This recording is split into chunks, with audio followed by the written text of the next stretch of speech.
Muy buenas tardes, bienvenidos una vez más a la materia de análisis y diseño de sistemas de información de la carrera de informática de la Universidad Mayor de San Andrés.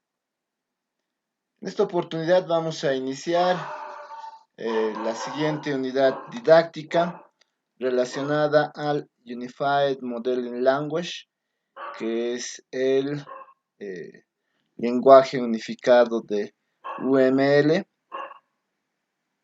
el lenguaje unificado de modelado UML. Y vamos a revisar esta parte donde vamos a ver lo siguiente. Como ustedes probablemente ya han revisado, eh, vamos a ver algunos conceptos básicos, algo relacionado a las tecnologías orientadas a objetos. Vamos a hablar un poquito del desarrollo tradicional versus el desarrollo orientado a objetos, algunas ventajas de las tecnologías orientadas a objetos y finalmente vamos a hablar sobre los diferentes modelos UML. Empecemos hablando un poquito de conceptos básicos. Cada vez que hablamos de UML, de Drup, lo primero que debemos empezar hablando es sobre la definición de ingeniería de software. Para ello, debemos recordar que el Comité de Ciencia de la OTAN se reúne entre 1968 y 1969 y en esta reunión se asumen los términos ingeniería del software y crisis del software. ¿Por qué se dice que el software estaba en crisis? Porque el software era caro, poco fiable y escaso. Y les traslado la misma pregunta ahora a ustedes. ¿Creen que todavía estamos en crisis? Es decir, ¿creen todavía que el software es caro, que es poco fiable, que es escaso?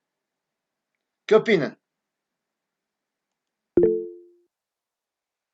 Daniel dice, sí, seguimos. ¿El resto qué opina?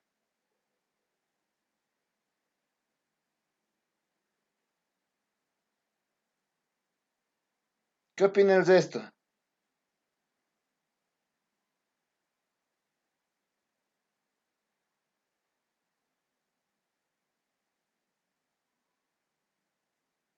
¿Mm?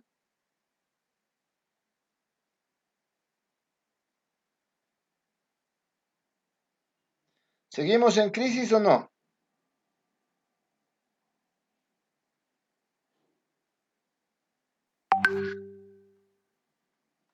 Franco, Karim, Mauricio, Cristian, Diego, Samuel, ¿seguimos en crisis o no?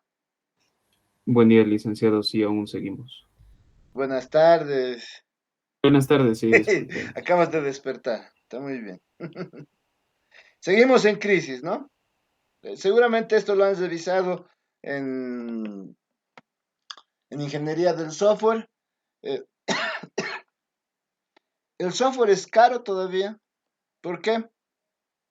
Si lo vemos desde la perspectiva de desarrollo de software, este siempre involucra un consumo de recursos, tanto humanos como económicos. Es poco fiable, definitivamente, es debido a que son las personas las que hacen software y son las personas las que cometen errores en la programación. No hay todavía el tema de la computación evolutiva, donde los programas se autocorrijan. Estamos hablando de que aún es poco fiable. Además que son también las personas las que se encargan eh, de hacer que sea poco fiable cuando intentan atacar, ¿no? Cuando existen problemas relacionados a la seguridad de los sistemas. Entonces es escaso. Claro, uno me puede decir, pero hay un montón, ¿no es cierto? Pero um, si tuviéramos software de sobra, entonces, ¿qué estamos estudiando?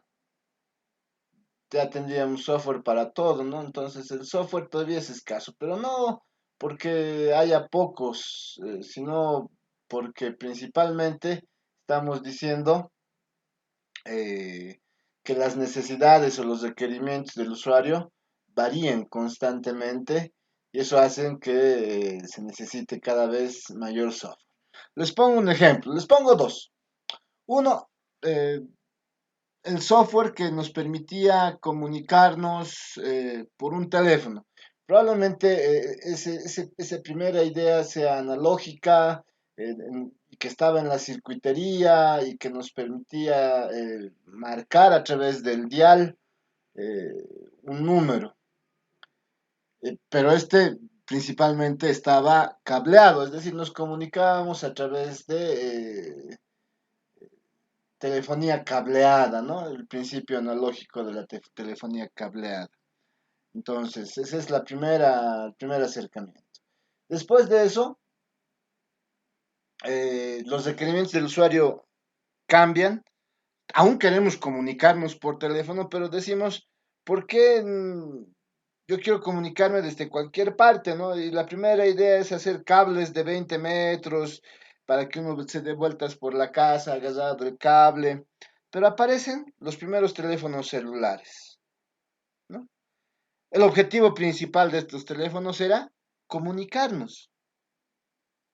Y de igual manera se crea el software para poder comunicarnos, pero esta vez de manera inalámbrica a través de tecnologías como TDMA, GSM, etcétera, ¿no? Y van apareciendo lo que se conoce como 1G, 2G, 3G, 4G hasta llegar al 5G. No son tecnologías y hacemos software para eso. En algún momento, además de comunicarnos, hemos visto el aparato telefónico como algo más. Entonces, en los primeros teléfonos móviles se han incluido una agenda, hasta ahora no sabemos para qué la usamos, eh, un primer juego que era un gusanito, y cada vez le hemos ido agregando funcionalidades. ¿Por qué? Porque el usuario decía, ya que tengo mi móvil aquí, puedo querer conectarme a internet. Vamos a agregarle un navegador. Puedo querer revisar mi correo, vamos a agregarle algún verificador de correo. O en algún momento ha dicho, pucha, quiero tomar una fotografía con el móvil, quiero ver algo, una película, etcétera, etcétera, y ver la televisión, escuchar radio y le hemos ido agregando funcionalidad. El objetivo es el mismo. ¿Cuál? Comunicarnos, ¿no? Y en algún momento hemos dicho, ok, ya que nos podemos comunicar a través de Internet, ¿por qué no utilizamos comunicación similar a la de VoIP? Es decir, pasar imágenes y sonido a través de Internet. Aparece WhatsApp, aparecen eh, diferentes aplicaciones basadas en push notification para poder comunicarnos, ¿no? Entonces, eso cambia un poco la idea. Pero la idea es la misma, ¿no? Entonces, ¿qué ha ido cambiando? Los requerimientos del usuario, ¿no? Y el software, en medida de esos requerimientos, siempre ha sido escaso. ¿Por qué? Porque siempre queremos algo más, ¿no es cierto? Lo mismo pasa, otro ejemplo, hace unos 10, 20 años, eh, cuando aparece el primer sistema, ese sistema eh, era para controlar almacenes, ¿no? Y lo hemos instalado en una máquina, ¿no? En una PC. Y funciona muy bien. Ha pasado el tiempo y han dicho, pucha, queremos que ese sistema no solamente esté instalado en la máquina del almacenero, sino que podamos acceder para ver los inventarios que tenemos desde la máquina del principal o desde la máquina del contable, desde alguna máquina. Ok, hagamos un sistema que funcione en una red. O sea, la idea del sistema es controlar almacenes, entradas, ingresos y determinar stock. Pero ahora queremos que funcione en una red y que se pueda ver desde diferentes ordenadores dentro de la organización, ¿no? Entonces, ahí estamos seguros de que la necesidad principal no ha cambiado, pero sí los requerimientos. Después de un tiempo hemos dicho, ok, queremos poder revisar eso desde la casa porque tenemos internet, queremos visualizarlo desde el navegador, desde cualquier parte en donde estemos. Ok, entonces el sistema se ha vuelto un sistema web y de todas maneras solo controla almacenes, entradas, salidas y stock. Eh, y en algún momento, seguramente, alguien va a decir, quiero revisar los almacenes, los activos de mi empresa en mis vacaciones en la luna.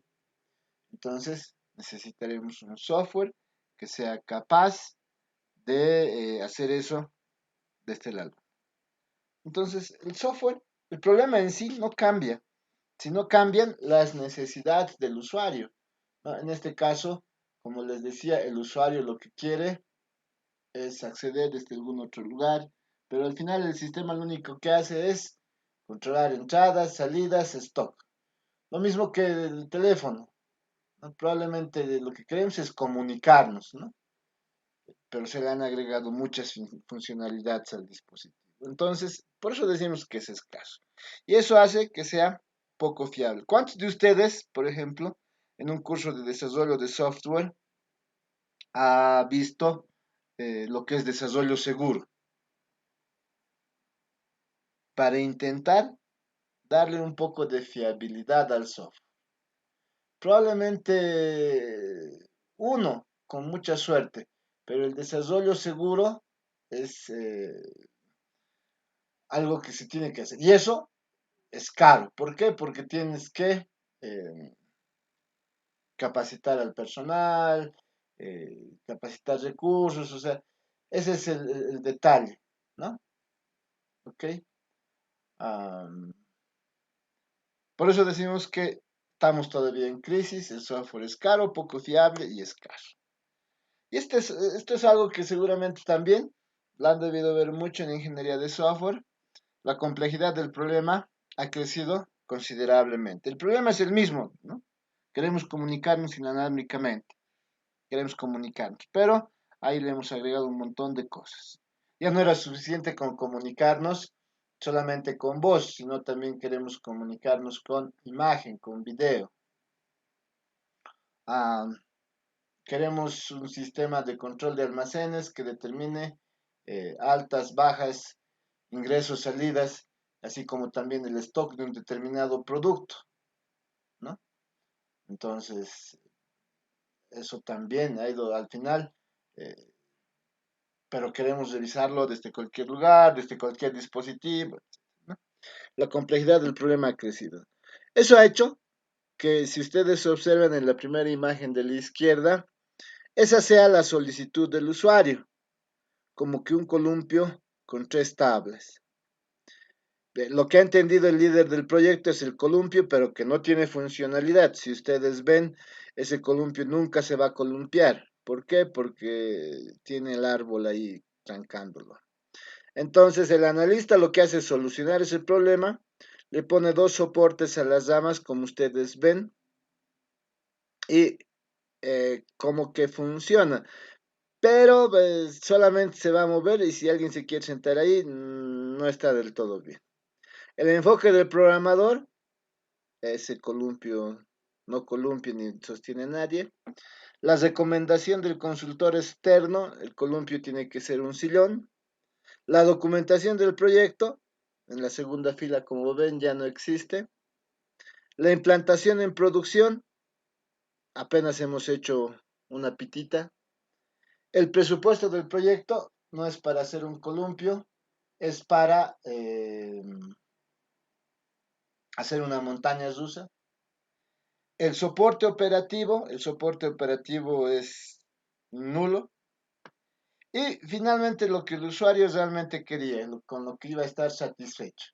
Iba a estar satisfecho con una llantita que cuelgue de un árbol. Entonces es algo que ocurre siempre cuando nosotros desarrollamos software. Otro de los elementos a considerar es que el mantenimiento, cuando hablamos de desarrollar software, es considerado uno de los más costosos, una de las fases más costosas del ciclo de vida del software.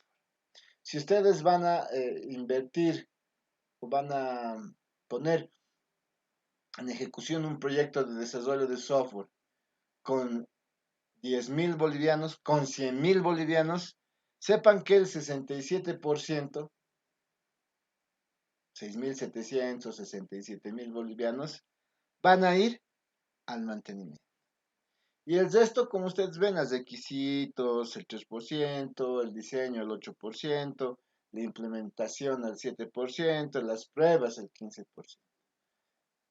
Pero lo mayor, el mayor gasto es a la fase de mantenimiento. Entonces, es otro elemento también importante a considerar. También decimos que los cambios son el punto débil de las metodologías tradicionales.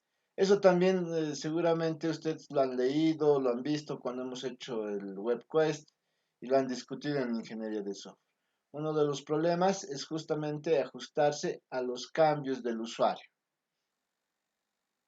¿Por qué? Porque estamos ya terminando el desarrollo de un sistema y el usuario todavía tiene ciertas modificaciones, ¿no? Tiene ciertos nuevos requerimientos que quiere incluir, ¿no? Entonces siempre hay eh, alguna, algún nuevo requerimiento, algún nuevo cambio, algo que quiere agregar. Entonces, el punto débil de las metodologías tradicionales, el cambio. Y aparecen términos como reusabilidad o reutilización de componentes de software, ¿no? La, justamente para ver este tema de los cambios, hablamos de la reutilización, para que sea más sencillo, la reutilización, la reusabilidad de los componentes de software. Desarrollar. Y es uno de los principios, si ustedes recuerdan un poco el RUP, el Rational Unified Process, eh, dentro de sus dentro de las otras buenas prácticas que tenía el RUP, estaba el desarrollo basado en componentes. Entonces aquí estamos hablando de la reutilización, la reusabilidad de componentes. Algo más para decir ahí, la programación orientada a objetos no solo son lenguajes de programación, en realidad es un nuevo modo de pensar y diseñar aplicaciones. Cuando aparece la orientación a objetos, hace ya más de 20 años, cuando se empieza a aplicar eh, en en la industria del software, en diferentes empresas de desarrollo del software, muchos de los analistas y desarrolladores que hasta ese momento habían trabajado con el desarrollo estructurado, justo en el cambio de paradigma a la orientación a objetos, han tenido muchos problemas y en muchos casos grandes desilusiones. Entonces, eso ha hecho que muchos incluso abandonen sus puestos de trabajo porque no tenían la capacidad de entender este nuevo paradigma. Recuerden que con el nuevo paradigma estamos hablando de que todo se basa en lo que es un objeto y un objeto es un tipo, un tipo de dato abstracto. Y al ser un tipo de dato abstracto, pone en conflicto todo lo que los desarrolladores y las personas dentro de la industria del software que seguían con el paradigma estructurado entendían. Entonces, eso ha sido muy complejo. Todos estos son los conceptos que nos llevan a hablar de las tecnologías orientadas a objetos. Para empezar, ¿qué es la orientación a objetos? Es un conjunto de disciplinas, por eso se les denomina ingeniería, que desarrollan y modelizan software, que facilitan la construcción de sistemas complejos a partir de componentes. Entonces, el RUP, desde que tiene esa buena práctica de desarrollo basado en componentes, decimos, desde ese momento eh, es que utiliza lo que es tecnologías orientadas a objetos, ¿no? Entonces, justamente porque se desarrollan sistemas complejos a partir de componentes. Además, la orientación a objetos proporciona métodos y herramientas que van a modelar y van a representar el mundo real tan fielmente como sea posible, principalmente a partir de la idea de objeto, que es lo que vamos a ver a continuación. Tiene varias ventajas en la programación y modelación de datos, por eso hablamos de un tipo abstracto de dato. La orientación a objetos trata de cumplir con las necesidades de los usuarios finales, así como las propias de los desarrolladores, es decir, a partir de su comprensión pueden dialogar libremente tanto desarrolladores como usuarios. Como les decía, todo esto que acabamos de mencionar es posible gracias a que el soporte fundamental de estas tecnologías es el modelo objeto. El modelo objeto va a permitir que nosotros modelemos el mundo real lo más fielmente posible, porque vamos a decir que un objeto tiene atributos, es decir, características observables o no observables por las personas, va a tener ciertas propiedades o propiedades, va a tener ciertas acciones, va a realizar, si es un objeto, tiene ciertas propiedades, ciertas características, y va a realizar ciertas acciones que son observables y que se pueden modelar a través del objeto. Eso nos permite tener muchas ventajas cuando se programa, justo por eso. Decimos, los pilares de la orientación a objetos son el encapsulamiento, la herencia, el polimorfismo y la abstracción, que ustedes ya conocen. Estamos hablando de la abstracción, la capacidad de abstraer el mundo real en términos de objetos, la capacidad de ocultar datos para un determinado usuario. Estamos hablando de que estos atributos o estas características, así como también estas acciones, no son visibles a todos los usuarios. Hablamos de que solamente las instancias de este objeto son los objetos, las instancias de esta clase o estos determinados objetos son los que pueden trabajar con ellos. Por eso decimos que estos atributos, estas características, eh, estas cualidades pueden ser, así como las acciones privadas, públicas, protegidas, ¿no es cierto? Aquí es otro concepto clave, la idea de la herencia, que los objetos pueden heredar, de un objeto hijo puede heredar de un objeto padre ciertos atributos, ciertas acciones, ¿no?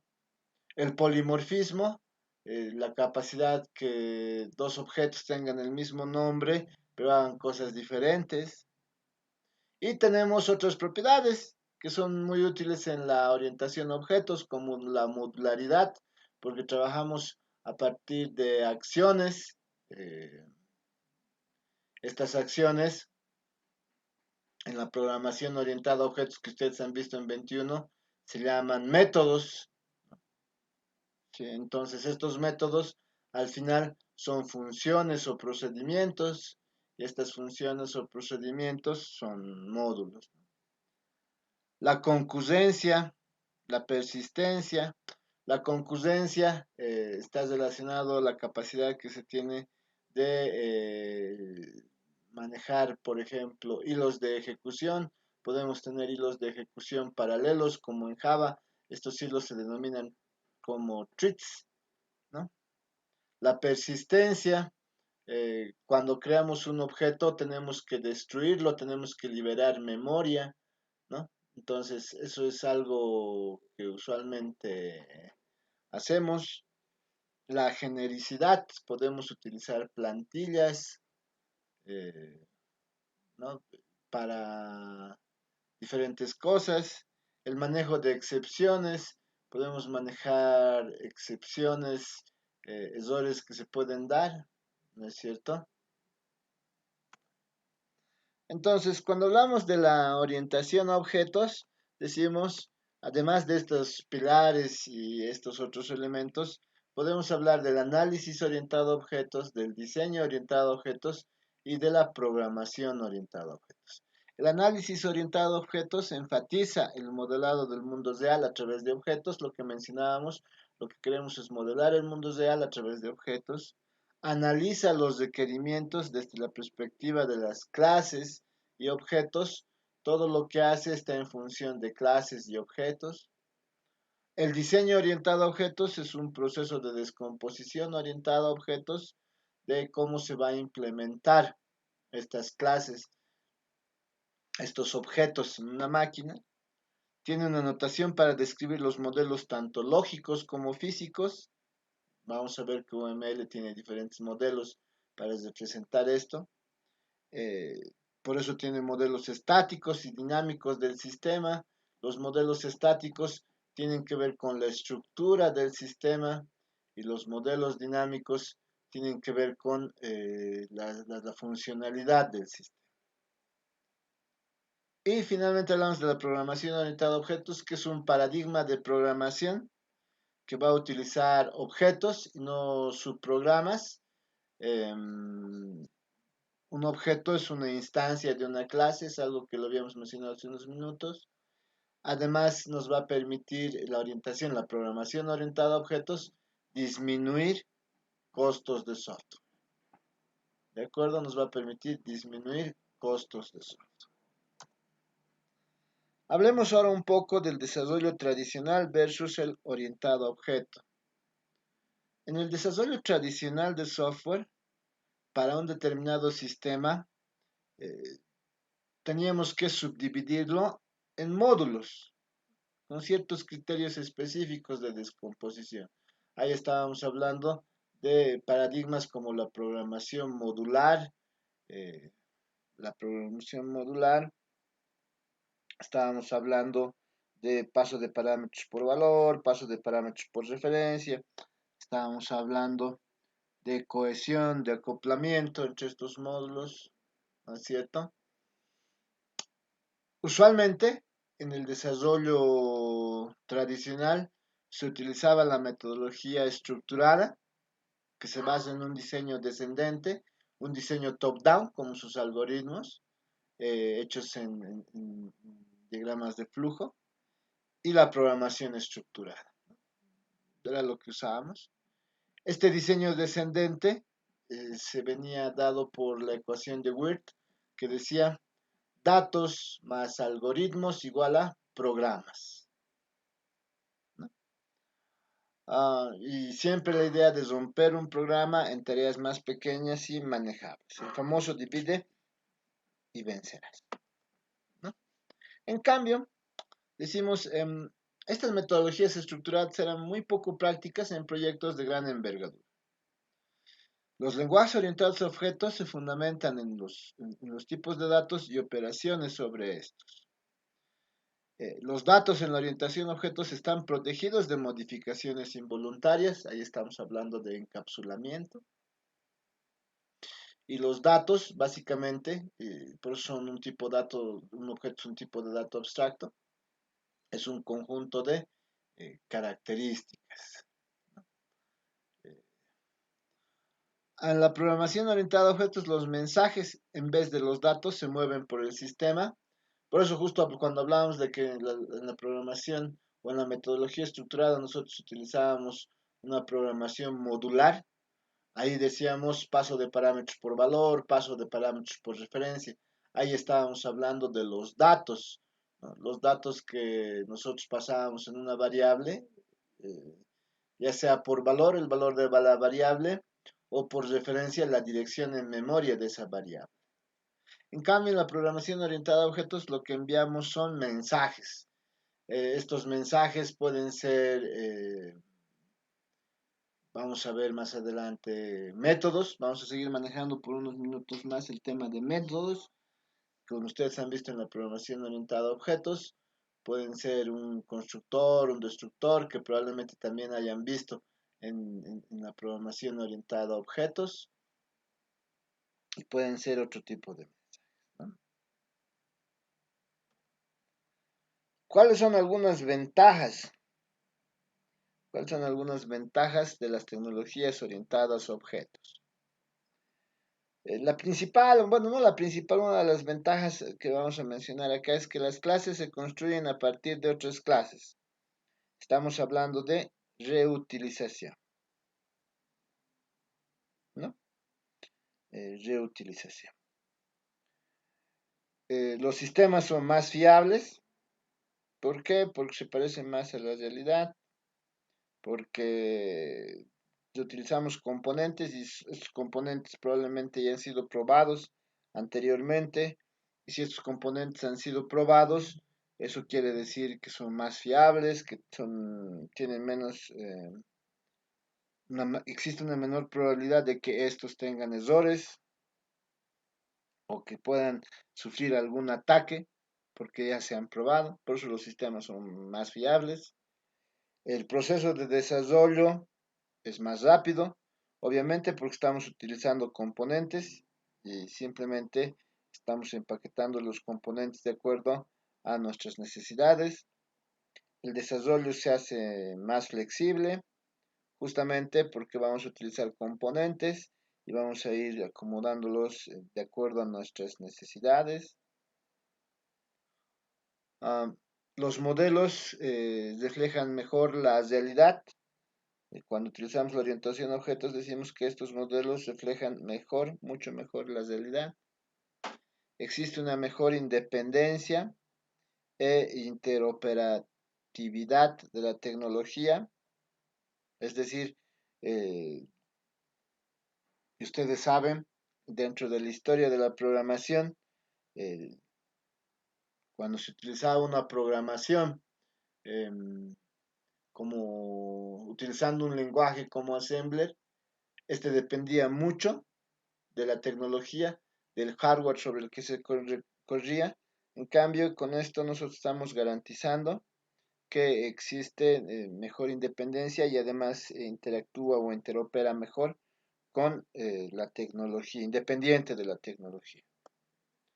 Mejor informática distribuida y cliente-servidor, justamente por la concurrencia, ¿no?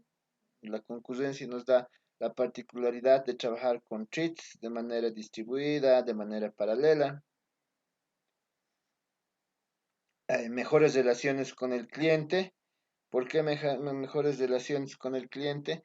Porque la idea de objetos es entendible tanto para el cliente como para el programador. Entonces decimos que eso hace que exista una mejor relación con el cliente. Y mejora la calidad del producto software terminado. ¿Ok?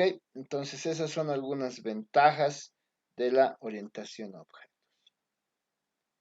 Finalmente hablemos de modelos y UML. ¿Qué son los modelos?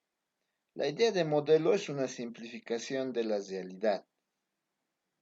La idea es simplificar la realidad, pero que cumpla un criterio, que sea útil. ¿Sí? Ahí vamos a contrastar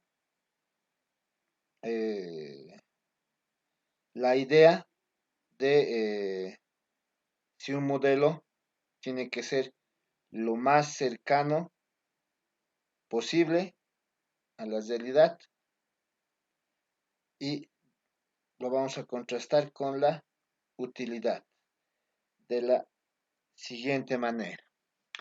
Vamos a decir, cuando hablamos de modelos, nosotros vamos a tener eh, mientras más cercano esté a la realidad, mientras más cercano esté a la realidad versus la utilidad. Mientras más cercano esté a la realidad, va a ser menos útil. Mientras menos cercano esté a la realidad, va a ser más útil. ¿Cómo es eso? Vean, si nosotros les voy a poner un ejemplo de una maqueta del edificio de la carrera de informática. Queremos saber si nuestro edificio eh, soporta terremotos. Ok, para ver si nuestro edificio soporta terremotos, vamos a utilizar un modelo, ¿no? Un modelo a escala, por ejemplo, pero vamos a utilizar algún modelo. Entonces ahí viene la idea. Si nuestro modelo es más cercano a la realidad, quiere decir que estaríamos construyendo otro edificio con las mismas características que tiene el edificio de la carrera de informática. Definitivamente usted y yo coincidimos que si esto se hace no es muy útil. ¿Por qué? Porque es un gasto de recursos eh, innecesario, ¿no? Un gasto de recursos económicos, financieros, humanos innecesario, porque ya tenemos el edificio, ¿no? Entonces no es muy útil. En cambio, si nosotros tenemos una maqueta que se dista mucho de la realidad, es menos cercano a la realidad, porque es una maqueta que entra en un espacio de 45 centímetros por 30, ¿no? Entonces, eso es más útil.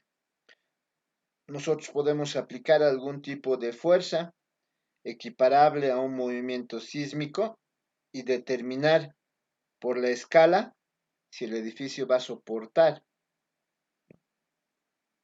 un terremoto. En ese caso estamos diciendo, mientras más lejano esté de la realidad, es más útil. Eso hay que equilibrar mucho cuando nosotros hablemos de modelos. ¿De acuerdo? Eso es lo que hay que saber equilibrar mucho cuando hablamos de modelos.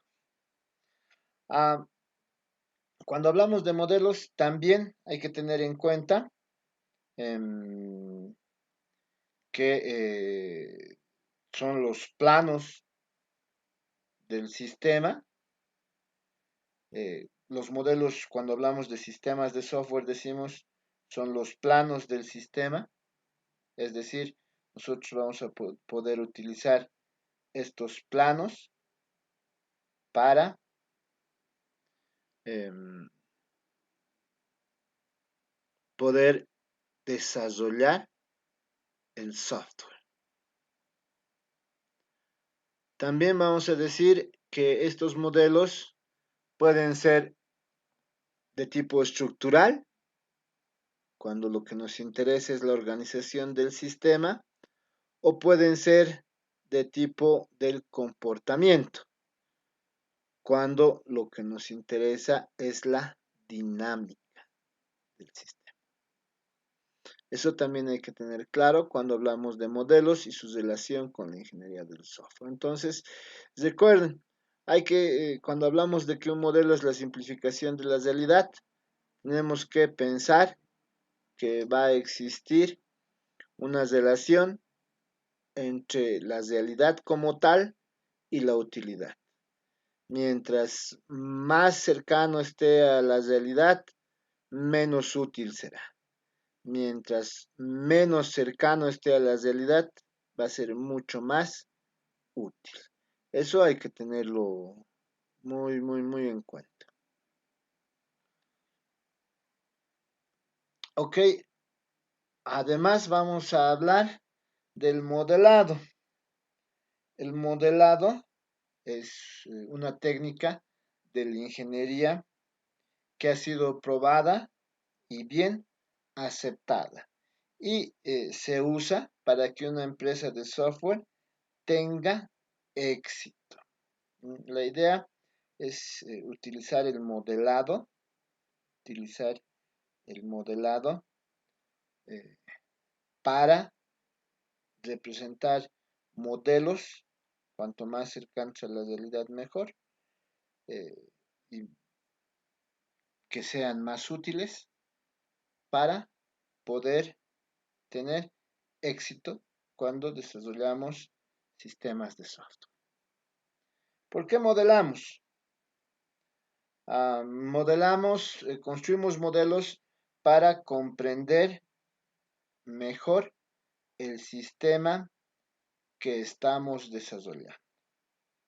Nosotros modelamos para comprender mejor el sistema que estamos desarrollando. Cuando nos preguntan para qué modelamos, usualmente respondemos para visualizar, para especificar, para tener plantillas, para documentar, para visualizar cómo es que queremos que sea un sistema, cómo se va a ver, para especificar ya sea la estructura o el comportamiento del sistema, para tener plantillas que nos guíen en la construcción del sistema o simplemente para documentar las decisiones que hemos tomado en cuanto al desarrollo. Algunos principios del modelado, algunos principios relacionados al modelado, decimos, la elección de qué modelos crear tiene una profunda influencia sobre cómo se acomete un problema y cómo se da forma a una solución, ¿no? Todo modelo que nosotros vayamos a utilizar puede ser expresado a diferentes niveles de precisión. Y para hacer eso es que vamos a utilizar UML. UML nos va a permitir expresar ese modelo en diferentes niveles de precisión. Algo que también estábamos mencionando que hay que equilibrar está en relación a que los mejores modelos están ligados a la realidad, pero siempre considerando el tema de la utilidad. Además, recordemos que un único modelo no es suficiente. Cualquier sistema que no trivial se aborda mejor a través de un conjunto de modelos casi independientes. Ahí estamos hablando de utilizar no solo un modelo, sino varios que nos van a permitir comprender mejor. Como habíamos dicho, no se puede disociar, no podemos nosotros disociar el RUP de UML. UML es el Unified Modeling Language.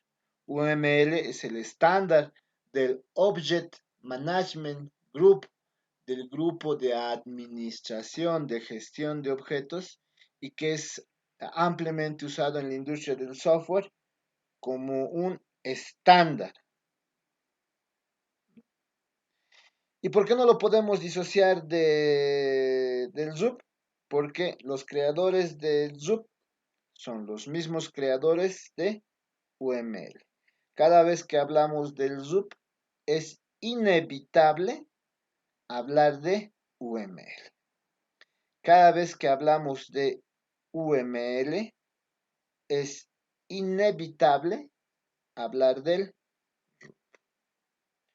Y sus creadores, como ustedes ya saben, son Grady Butch, Ivar Jacobson y James Rumbaugh. UML tiene una visión desde 1991, cuando empiezan a conjuncionarse varias metodologías de desarrollo de software, como la de Butch del 91, OMT. OMT es una combinación de objetos y la metodología estructurada. Algunas otras metodologías, OOC, Object Oriented System Engineering, Ingeniería de Sistemas Orientado a Objetos, ese es OOCE. Ya para el 93 aparece la metodología Butch 93, la OMT, la versión 2, Y ya en el 95 hablamos de una versión 0.8 de UML, que se pone a revisión por parte del público. En el 96 se tiene una última revisión que es la UML 0.9 y se publica el UML 1.0. Entre 1997 y 1998, las versiones de UML 1.1 y 1.2 hacen que UML sea aprobado como un estándar por el Object Management Group, un estándar para su utilización en el desarrollo de sistemas de software. Entre 1998 y 2000 se hacen cambios menores entre la aparición de UML 1.2 y 2.0. Ya en 2002 aparece lo que se llama UML 2.0 y marca un cambio trascendental, porque el 2.0 da la idea de que UML va a empezar a modelar sistemas web. Con el UML 2.0 nosotros decimos que se empieza a modelar sistemas web. Sin embargo, al igual que en la industria del software, como ha ocurrido en los últimos años,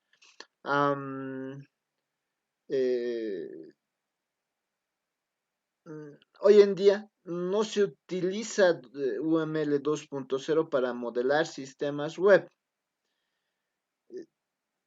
Ocurre algo bien interesante que está en relación a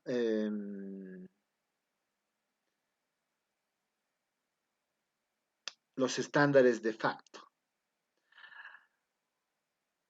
Probablemente no se acuerden o probablemente estén recordando, pero existen dos estándares de facto.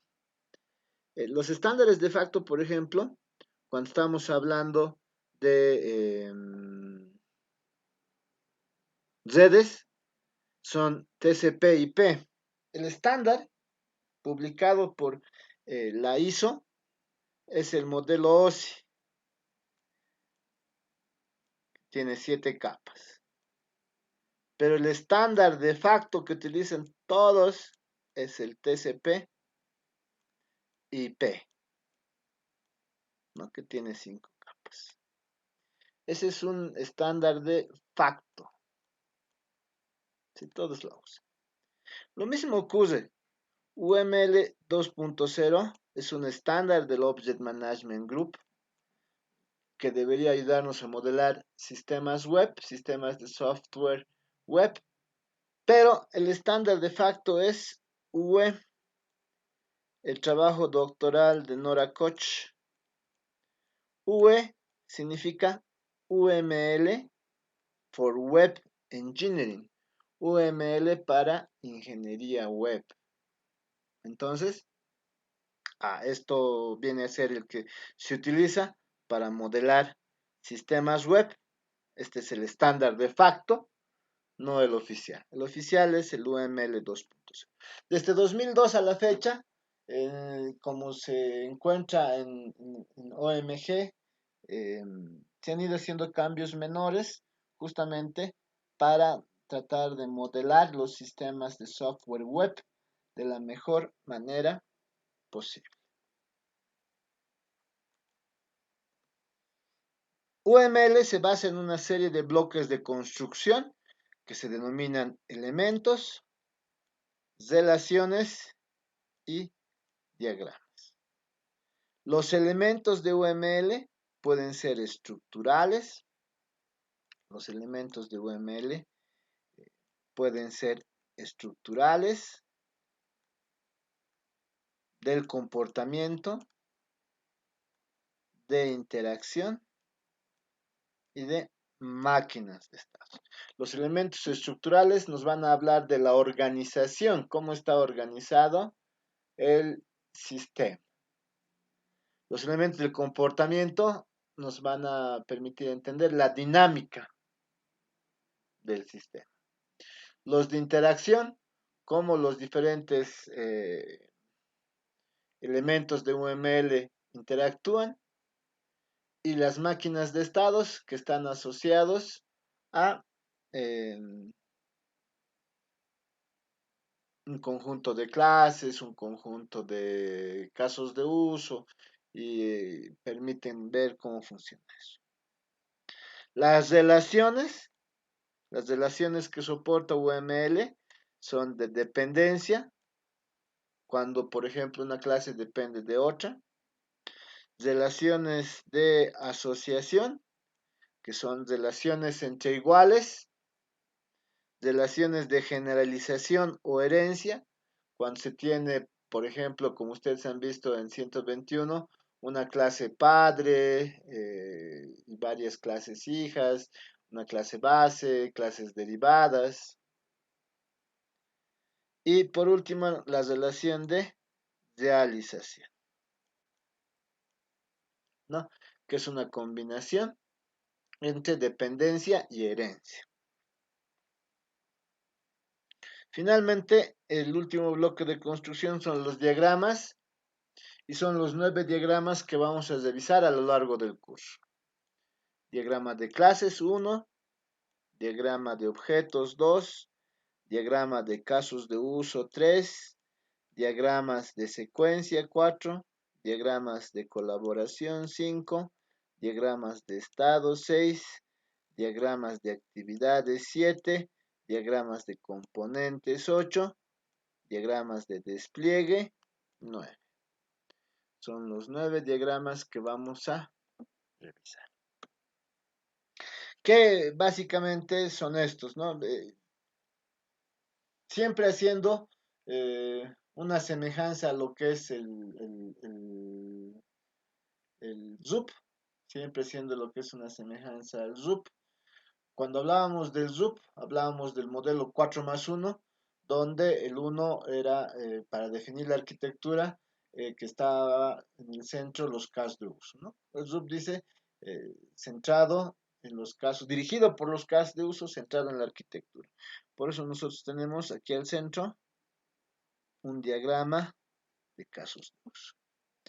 A partir de un diagrama de casos de uso, nosotros vamos a definir un diagrama de clases. A partir de este diagrama de clases, vamos a encontrar un diagrama de objetos. A partir de ese diagrama de objetos, nos vamos a encontrar un diagrama de secuencia, un diagrama de colaboración. A partir de ese diagrama de colaboración, vamos a identificar cómo funciona en una máquina de estados, cómo funciona el sistema completo o un caso de uso en un diagrama de actividades y físicamente cómo se representa en un diagrama de componentes y en un diagrama de despliegue o de nodos. Y esos son los 9 diagramas que vamos a ver a lo largo del curso. ¿Alguna pregunta? Preguntas, consultas, inquietudes. Muy bien, voy a parar la grabación de la sesión del día de hoy.